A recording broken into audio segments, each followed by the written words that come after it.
Good morning, students. In yesterday's class, we already started with the story Hearts and Hands, wherein we had seen in the story that the story is set in a train to Denver, and there an elegantly attired woman named Miss Fairchild is seated on the train.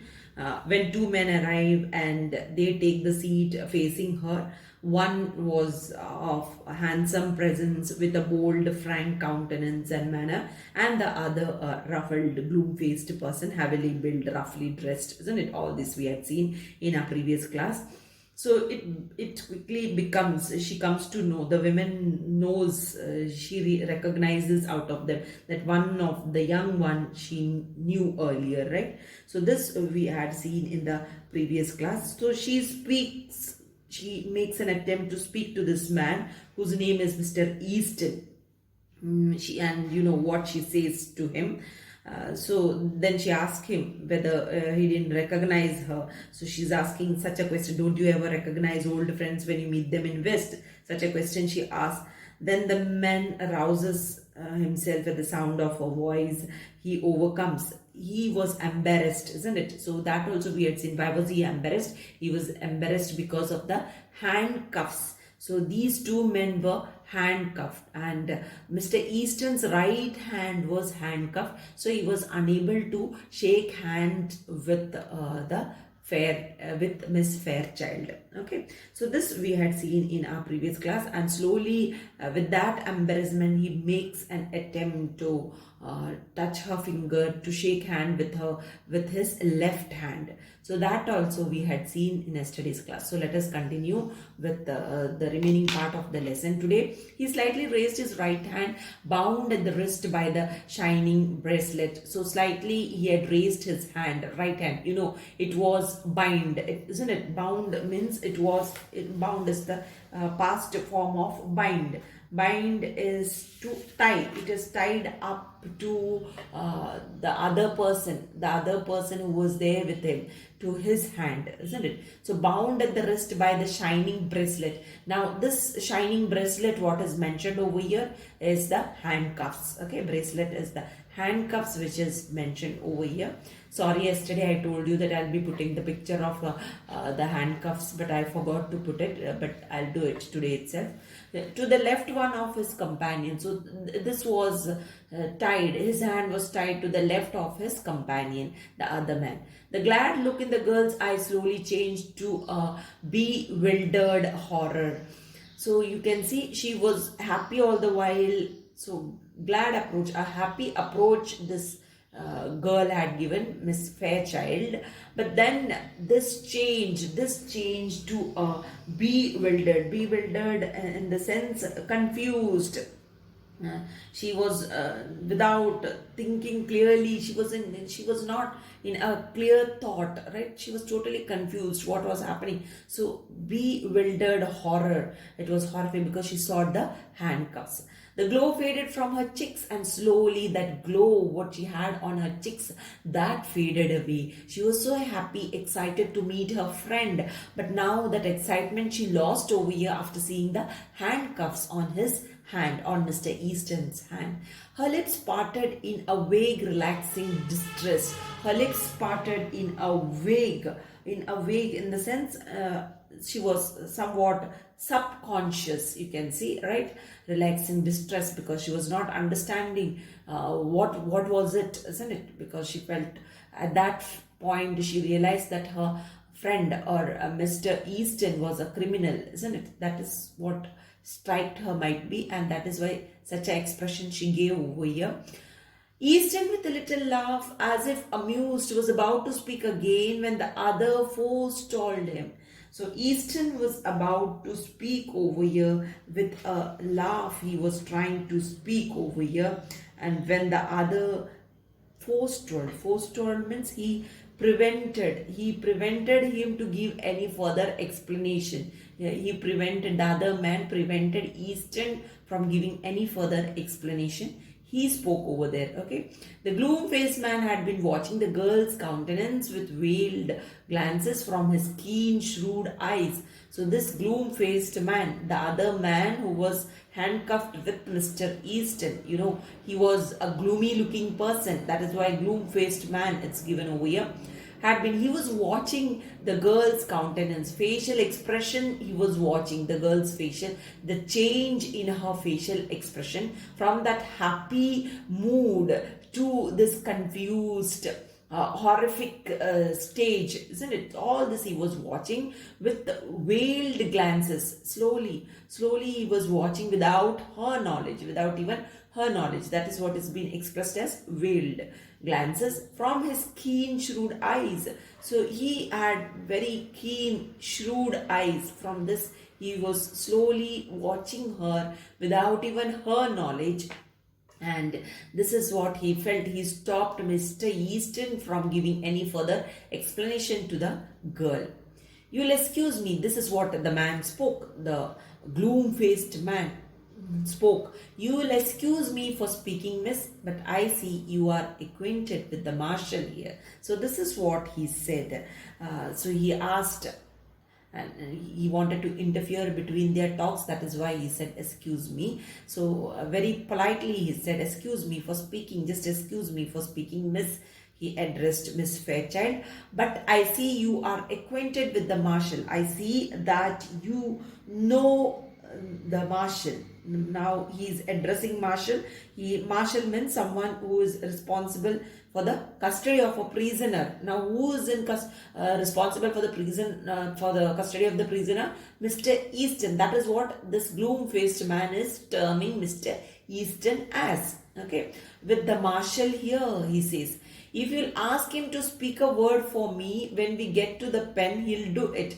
And it will make things easier for me there. So if you'll ask him to speak a word for me," if you ask him to speak a word, so he's regarding himself as a prisoner. The gloomy looking man is regarding himself as a prisoner and speaking over here. "If you ask Mr. Easton to speak about me, and he will do it," this is what he says, "and it will make things easier for me there, and it will definitely make things easier for me there," he says. "He is taking me to Leavenworth prison. It's 7 years for counterfeiting." So he says that this man, that is the marshal, Mr. Easton, is taking me. I am the prisoner. This is what indirectly is trying to tell Miss Fairchild. He is taking me to Leavenworth prison. He is taking me to this prison. It's 7 years for counterfeiting, and it is going to be 7 years for counterfeiting. And what do you understand by counterfeiting? Making an exact copy of something to deceive someone, right? So that is for what he's been taken for 7 years to Leavenworth prison for his crime. So that is what he is speaking over here. That is what he is claiming to the lady, Miss Fairchild. He is telling her that he is the convict. He is the prisoner. "Oh," said the girl with a deep breath and returning colors. "So that is what you are doing out here, a marshal." So she was all this while, she was confused. She was stuck at that point. She was not at all in her proper conscious state. So now she relaxed. "Oh," she said, and with a deep breath, she took a deep breath and she said, "Oh," and returning color. Her color also returned because she was pale at that moment. She lost her color. "So that is what you are doing out here." So very happily again she said to Mr. Easton, "So that's what you're doing out here. That's what you're doing here. Over here," she said, "a marshal. So you are a marshal at Denver." So this is what she's asking Mr. Easton. "My dear Miss Fairchild," said Easton calmly, "I had to do something." So this is what Mr. Easton said. My dear Miss Fairchild, he addressed her and said very calmly, he said, I have to do something, so that is why I am a marshal. This is what he said. Money has a way of taking wings unto itself, and you know it takes money to keep step with a crowd in Washington. So he says, money has a way of taking wings. It flies, isn't it? Unto itself, within itself, money flies. And to keep up with the crowd, keep up with the people, with the society, with the lifestyle, with the status of the people in Washington, it takes money, isn't it? I need money to step with the crowd, to go along with those people, with the society of Washington. This is what he tells Miss Fairchild. I saw this opening in the West, and well, a marshalship isn't quite as high a position as that of ambassador, but he says, I saw this opening in the West. I saw this chance. I got an opportunity in the West over here, and I began with my career of marshalship. This is what he says. That marshalship, he says, it's not a low position, whereas it is isn't quite as high, even though it is not as high, but it is a very good position. It is not as high position as that of a ambassador. Now, who is an ambassador?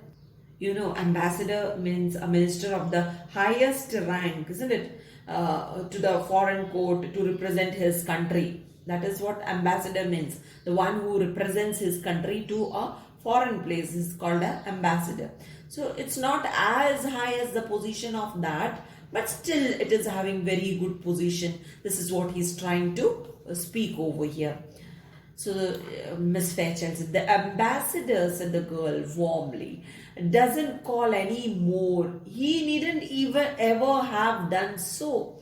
So she's saying, don't say, what is big thing about ambassador, she says. Said Fairchild very warmly. She said, don't call, don't say, don't compare yourself to the ambassador. He needn't ever have done so. He haven't done such a great job as you are doing. So she is terming this job of marshalship much more higher in position than that of the position of an ambassador. Okay, this is what she says. He needn't ever have done so. You ought to know that. And even you know that, you should know that he might have never done. And so now you are one of these dashing destiny heroes, and you ride and shoot and go into all kinds of dangers. So this is what she is terming his job as. So you are one of those dashing western heroes, dashing heroes over here, who is doing such a risky job over here, isn't it? Riding, shooting, going into all kinds of dangers, facing all sorts of dangers in life. This is what she says to him.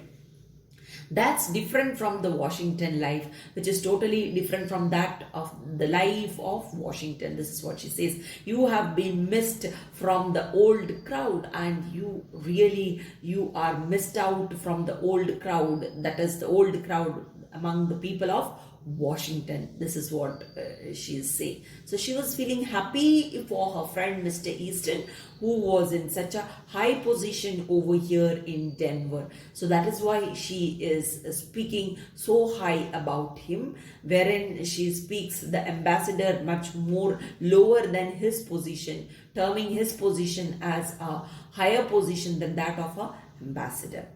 The girl's eyes, fascinated, went back, widening a little to the rest upon the glittering handcuffs. Then again her eyes were attracted, went towards those glittering handcuffs on his hands. Okay, so she was looking at it, watching at those handcuffs. Let us move to the next page of the text. Don't you worry about them, miss, said the other man. All marshals handcuff themselves to their prisoners to keep them from getting away. Mr. Easton knows his business, so don't you worry. So again, when she started concentrating on the handcuffs, this is what the gloomy looking man said. All marshals handcuff, don't you worry, don't worry about them, he said to Miss Fairchild. And then he said, all marshals, normally all the marshals handcuff themselves, they handcuff themselves to their prisoners, and that is what he too has done over here. This is what he's trying to mean over here, to keep them from getting away. They handcuff like this to their prisoner's hand because the prisoner should not run away. So that is what he has done over here. He is giving an explanation. Mr. Easton knows his business, and Mr. Easton too knows his business, and that is why Mr. Easton has tied the handcuffs to my handcuff. This is what he's trying to explain over here. Will we see you again soon in Washington? Asked the girl. So then she turned towards Mr. Easton, and this is what she said. Will we see you again soon in Washington? Are we going to meet again in Washington? This is what she asked him, asked Miss Fairchild. Not soon, I think, said Easton. My butterfly days are over, I fear. So not soon, not so soon. I'm not going to meet you soon. This is what Easton replied to her question. My butterfly days are over, I fear. So those lovely days of mine wherein I used to flutter everywhere, wherein I used to go about everywhere, that is all over now, because I am much more engrossed in my work. I am a busy man. This is what he's trying to show over here. I love the West, said the girl irrelevantly. Her eyes were shining softly. So this is what she said. I love the West. So Miss Fairchild said that I love the West, said the girl irrelevantly. Irrelevantly in the sense not related to, unimportantly she said this. Her eyes were shining softly. She looked away out the car window. She began to speak truly and simply without the gloss of style and manner. So she looked out of the car window. This car window is the train coach window. She began to speak truly and simply. So she was speaking very truly and simply. She was speaking without the gloss of style and manner, without any style, without any in a simple way, very truly she was speaking. Mama and I spent the summer in Denver. So this is what she said. She and her mother spent the summer in Denver, she says. She went home a week ago because father was slightly ill. So she says that mother had gone back home because her father was ill. I could live and be happy in the West. This is what she says. I could be happy in the West. I think the air here agrees with me, but she prefers the East because of the, she prefers to stay over here. She prefers to stay in the West because of the air. That is what she is speaking over here. Air here agrees with me. That is why she likes, that is the atmosphere. She is happy with the atmosphere here in Denver. Money isn't everything, but people always misunderstand things and remain stupid. So she says, money is not everything in life. People often misunderstand. They think that money is everything in life and they keep running after money. So that is what she is calling as stupid. Those people who prefer materialistic life and run after materialistic life throughout their life, waste their happiness, isn't it? So that is what she is terming over here. That is what it is said, spoken over here. Very truly and very simply she spoke, right? Say, Mr. Marshall, growled the gloom-faced man, this isn't quite fair. I'm needing a drink and haven't had a smoke all day. Haven't you talked long enough? Take me in the smoker now, won't you? I'm half dead for a pipe. So here, say, Mr. Marshall. So the gloom-faced man is asking him, say, Mr. Marshall, growled the gloom-faced man. Growled is a rumbling, threatening type of a sound. So he spoke in his growling voice. He spoke rumbling sound. With that rumbling sound he spoke. This isn't quite fair. He said, what is not fair? You can understand over here what is not fair. I'm needing a drink, in the sense speaking for a long time, chatting with Miss Fairchild for a long time isn't fair. This is what the gloomy looking man said. I'm needing a drink. I need a drink and haven't had a smoke all day, and I didn't even have a smoke for the whole day. This is what he said. Haven't you talked long enough? Haven't you talked for a long time? This is what he's asking him. It's quite a long time that you all were speaking. Take me in the smoker now, won't you? I'm half dead for a pipe. Just take me to the smoker room. The smoking room, right? So that is what he's asking. Smoker now means smoking room, smoker room. So there he want to take a puff. I am half dead. So he wants to go to the smoker room wherein they can smoke privately. So it's not allowed to smoke in public. So there they can go and smoke privately. That is why he's asking him to take him to the smoker room wherein he was just dying for a pipe, for a puff to smoke. I'll continue in my next link.